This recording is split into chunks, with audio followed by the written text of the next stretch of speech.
I want to ask you a question. How will you be remembered? 100 years from now, how significant would your life have been? And what impact would you like to make on future generations that will outlive you? Even though I had a father who did not abuse me physically or emotionally, he did neglect to invest his life into mine and teach me the things that would help me to become a man. Mentoring is vitally important for future generations. Our country can already see the effects of lack of mentoring in men with broken homes, divorce rates, unchurched homes, and frustrated men who cannot find answers to the questions they have as men. When we mentor, we build healthier and stronger men, and we have a feeling of significance that will leave us fulfilled as well. Today I'd like to give you a little information concerning mentoring. I would like to speak about the concept of mentoring and how we can become involved in mentoring. We need to learn why mentoring is important, because mentoring is important because there's a lack of current spiritual leadership. Josh McDowell, in his book, The Last Christian Generation, said, "I sincerely believe that unless something is done now to change the spiritual state of our young people, that we will become the last Christian generation." Also, we need to learn that mentoring is important because many men buy into a secular worldview. Most men today have a success-oriented mentality, that there's nothing more important than success.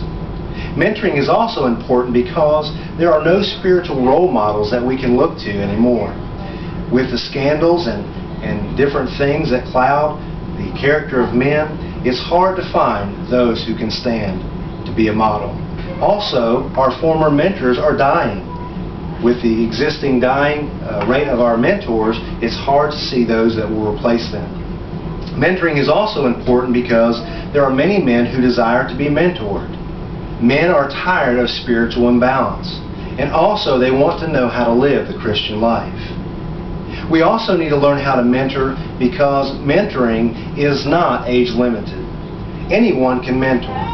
Mentoring is not an empathy group because it's a place to be challenged. Mentoring is also not a way to spend time. It has a specific outline and goals.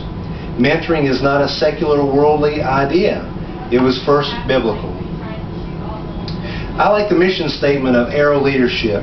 Their mission statement states, "The world needs leaders who boldly, clearly, and creatively and compassionately engage their culture. And they engage their neighbors with the love and truth of the gospel.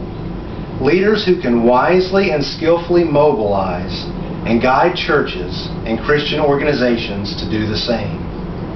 Well, let's talk about what mentoring is. Mentoring is Christ-centered. Christ is the example that we use to mentor. Mentoring is also personal. It is giving of ourselves as we give to others. Mentoring is also a lifelong process.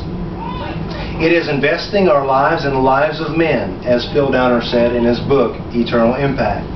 Mentoring is also a life-changing process. You and those you mentor will change in the process. We also need to learn who can mentor. Every saved person can mentor. Those who have been mentored can mentor, and those who are willing are best candidates to be mentors.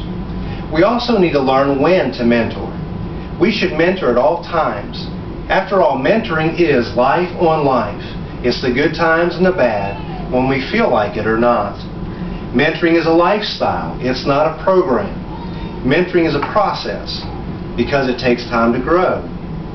Mentoring is also not like other discipleship programs because it's not structured.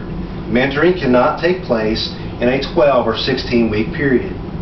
That's because mentoring is not planned. We also should learn where to mentor. We can mentor at church. We can mentor in our jobs.